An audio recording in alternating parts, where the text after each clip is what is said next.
The Institute. Institute for Justice. The National Law Firm for Liberty.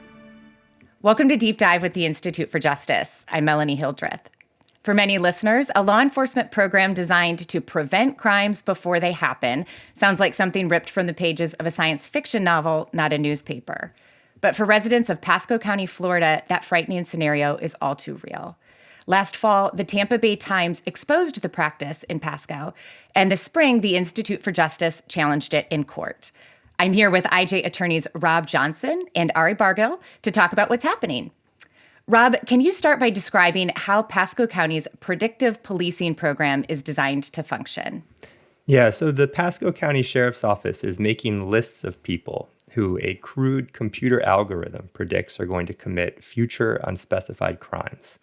And then it is harassing those people in their homes and also on the streets, following them around, visiting them untold times, sometimes multiple times a day, certainly multiple times per month or even week, gathering information on them, hassling them, all because it predicts that they're going to commit these, again, unspecified, completely imaginary future crimes. Now, the Pasco County Sheriff's Office calls these people prolific offenders. But to be on the list, you don't have to be prolific, and you don't even necessarily have to be an offender. We know from our investigation that some people on the list are as young as 15 years old. And the algorithm takes into account things like, being arrested, not necessarily convicted, or even being named as a witness in somebody else's police report. And then based on that information, the Pasco County Sheriff's Office is conducting what it calls prolific offender checks. And this means it's coming to your house. It's asking to see the person on the list, to come into the house. They're going around to the backyard. They're peering over the fence. They're looking in the windows. They're asking intrusive questions about people's social networks, what they're posting on Facebook, who they're dating, who their friends are. And then if you don't answer these questions, they're threatening people with what would be essentially pretextual code enforcement. So they're citing people for having long, tall grass, for not having numbers on their mailbox, even for having chickens in their backyards, all because they're not fully cooperating with this dystopian program. And it's even going so far as to arrest people. So the sheriffs arrest people for things like not wearing a seatbelt or for not appearing for a hearing about your tall grass. And then, I think the other sort of key thing to mention here is the harassment isn't limited just to people on the list. So the sheriff is harassing people just because they're in a family with someone on the list. They're showing up to their house, asking questions about their family members. And again, if the sheriff thinks they're not fully cooperating, then they're subjecting them to the same kind of consequences, the code enforcement, the arrests, and everything that comes with that. Being on the list has these huge ramifications, and I wanted to talk a little bit more about what gets someone on the list. I know there's a lot about it that's very mysterious. What do we know about how somebody as young as 15 or 14 could possibly have enough markers on their record or wherever to qualify as a prolific offender? Yeah, so, a lot of it is kind of shrouded in mystery, but we do know some things. So part of it, like I mentioned, they're looking at not just arrests, but also, or not just convictions, but also arrests, and also even just appearing as a suspect or a witness. They're also looking at things like your social background. They're asking, do you come from a broken home? Do you come from a family where people have committed crimes? What's your socioeconomic background? Are you getting bad grades in school? Things like that. All of that can factor into the decision to put somebody on a list. And then, I think there is sort of an element of discretion to it as well on the part of the sheriff. And obviously that's something that we're very much looking forward to learning more about as the case proceeds and we're able to sit the sheriff down in a deposition and start asking some questions. You mean they're not immediately forthcoming about the secret that they kind of shake together to get the list?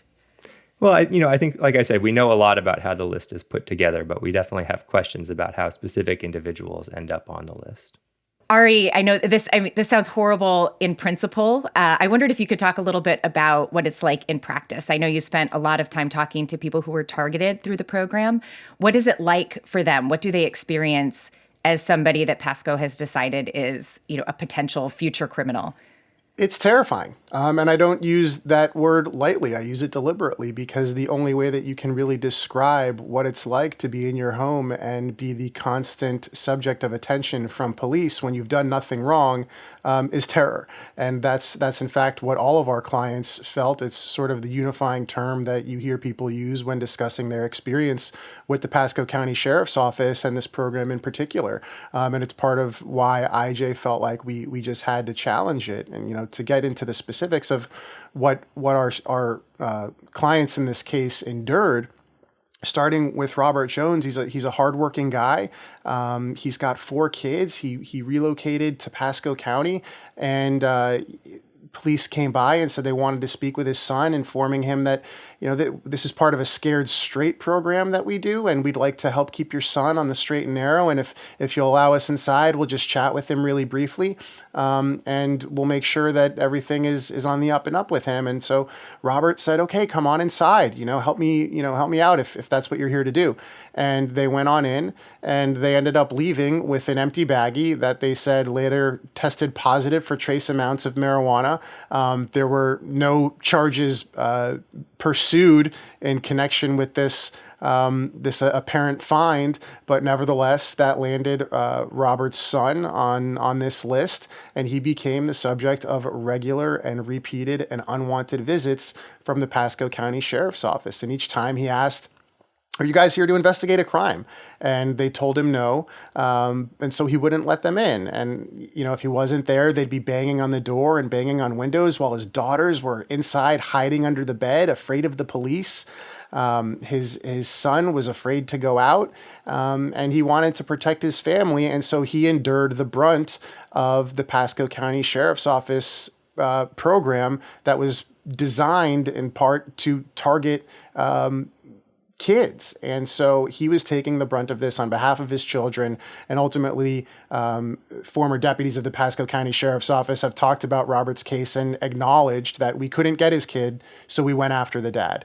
And so he was arrested multiple times for trivial violations. As Rob mentioned earlier, they would cite him for trivial things like tall grass or not having house numbers, not tell him about hearings on those violations, and then arrest him for missing those hearings. And so finally, all of this kind of culminated several years ago, where after one arrest, he said enough is enough. And in the middle of the night, after getting out of jail, he packed whatever belongings he could. He took his family of 6, packed them into a car, and moved them into a hotel under cover of darkness because they were so terrified of the Pasco County Sheriff's Office and what they seemed to be able to get away with. He just felt like there's no way that if they want to get me, they're not going to get me, so I just need to leave. And that's exactly what they did. And his story, unfortunately, is not uncommon. Tammy is another one of our clients. Tammy's son also landed on this list as a 15-year-old.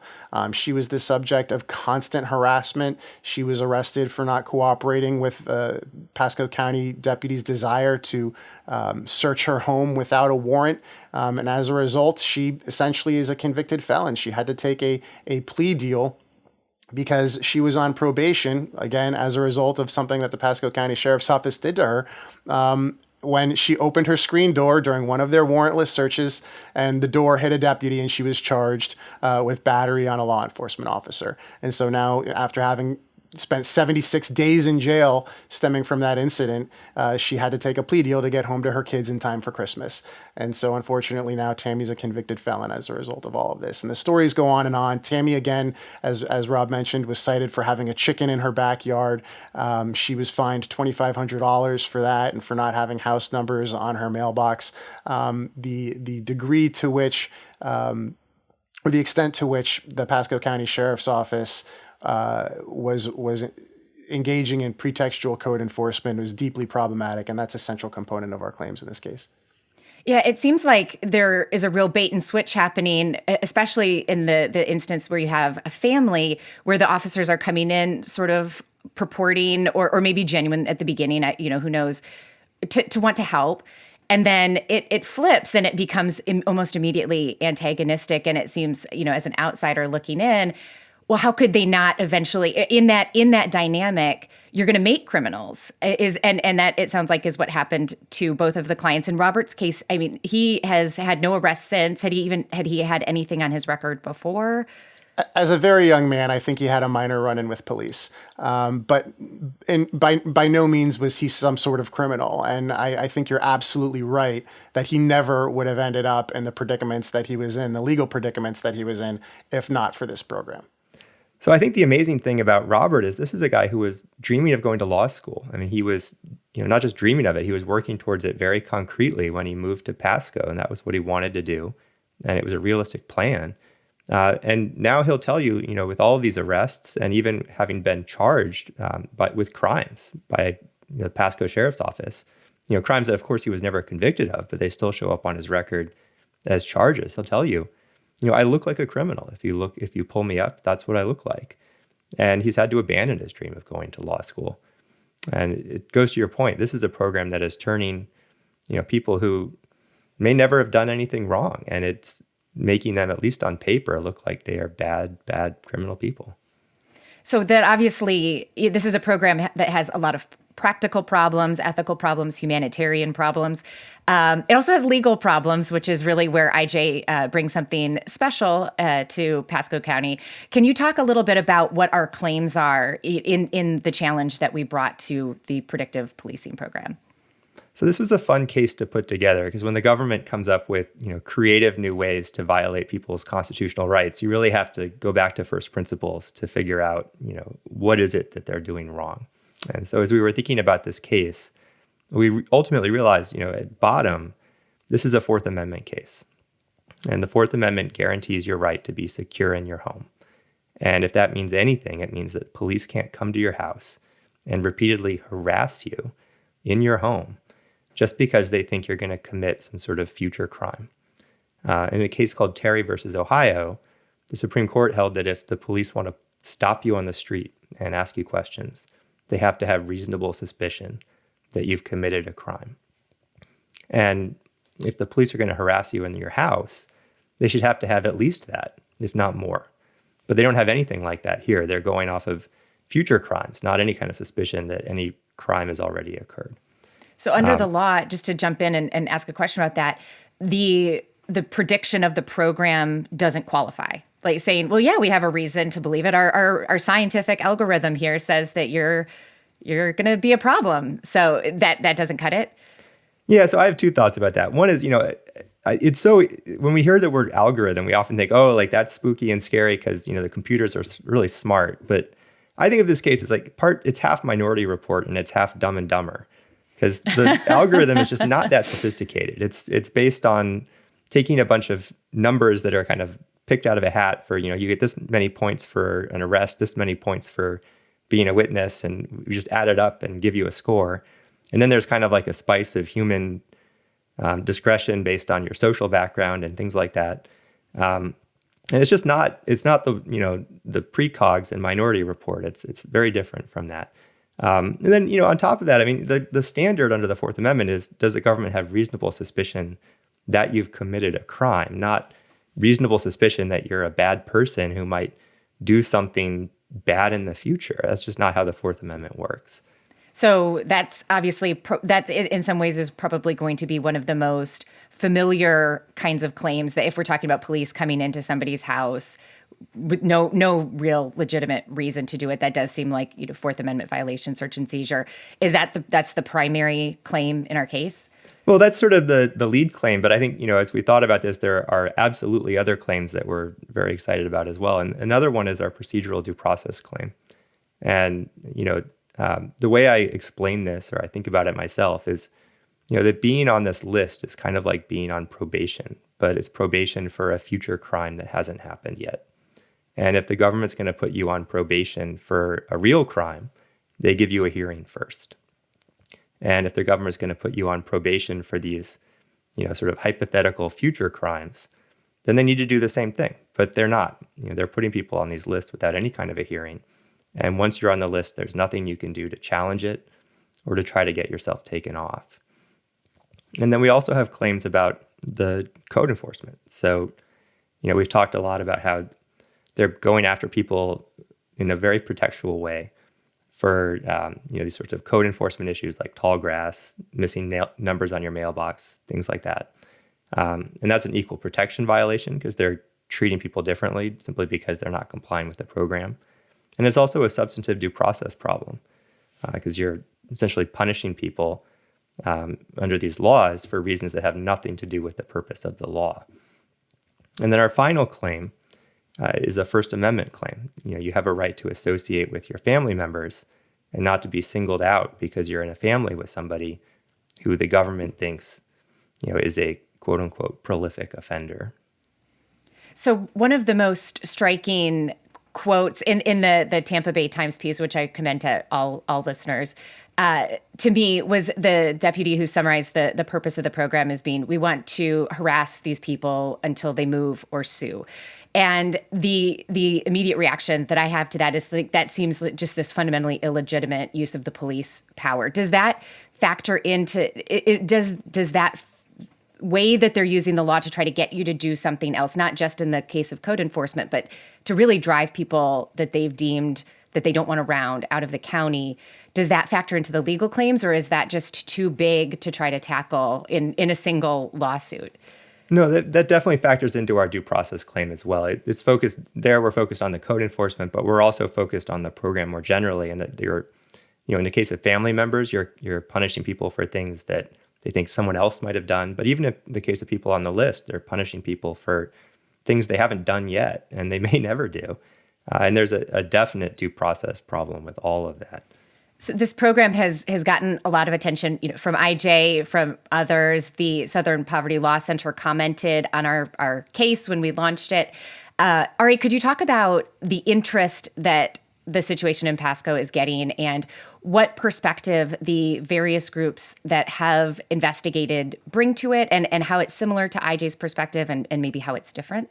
Sure. When the Tampa Bay Times article was making its rounds in public interest law firm circles, I think everybody had this collective sense that this has to be unconstitutional, but I think there was a little bit of head scratching about precisely what those claims would be. I think a lot of groups first seized on to the idea of gathering information and sharing information by the police and between the police and other governmental organizations, including the public schools.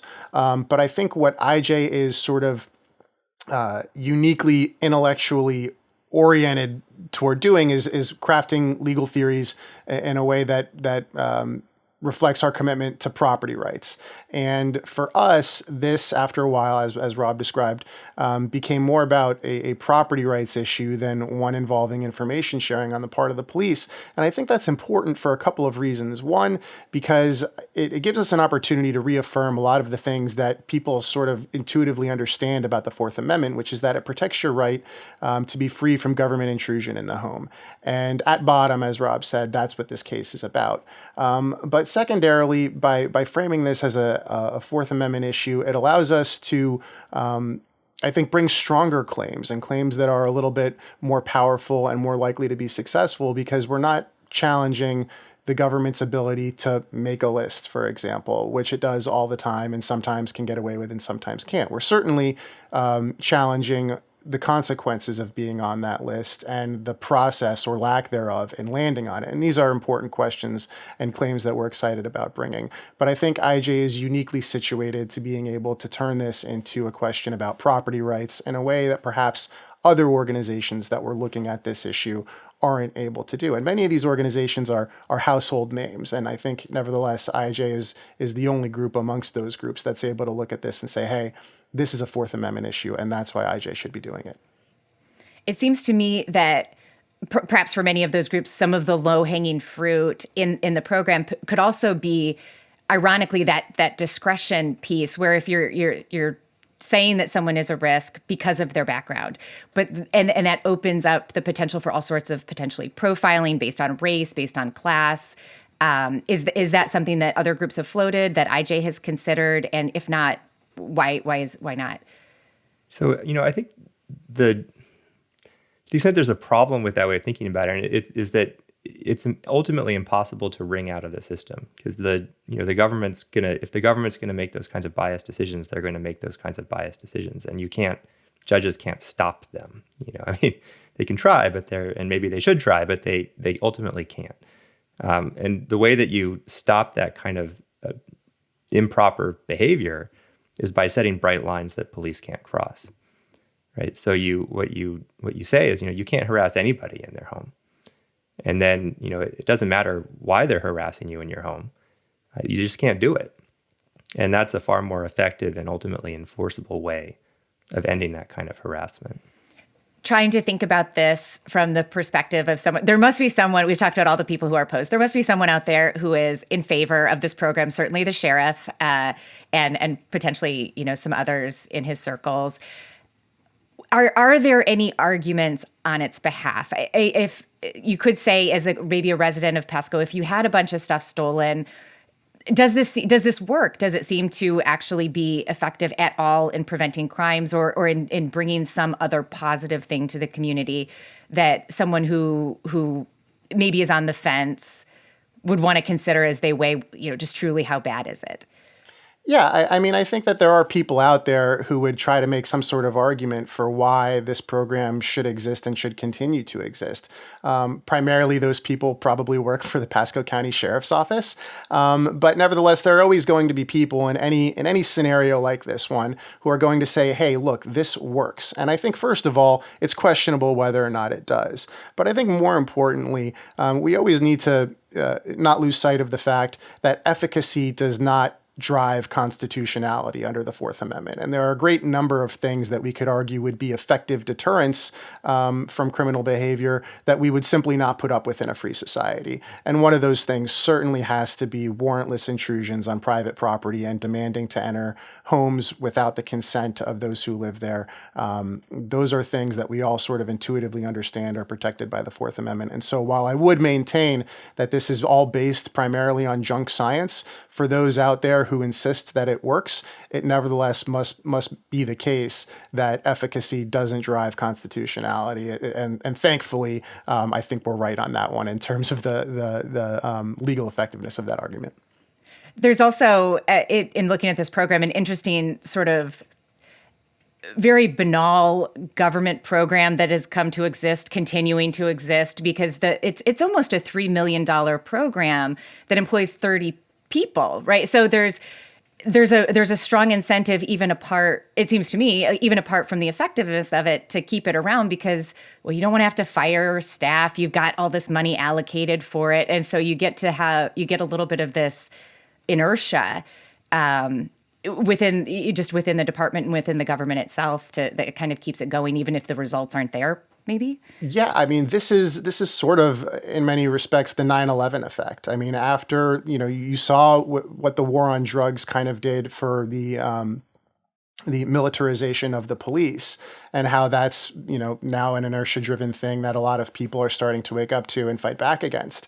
And 9/11 was a similar type of event in that it empowered and established a surveillance system that now is itself a massive business. One of the things that we know about predictive policing in general is that this is not just something that's being done in-house. There are a lot of private contractors who are providing these services to police departments. There's a lot of staff that's been hired in order to administer these programs, and that's true in Pasco County. And that's part of the problem here. And so the best thing is always to stop a problem from getting even worse when it's still possible to do that. And that's what we're trying to do here. We've talked earlier in discussing the legal claims about aspects in which this is something that hasn't really been challenged before, and so we were trying to figure out how to approach it, and it may be a little bit of a novel case in certain ways.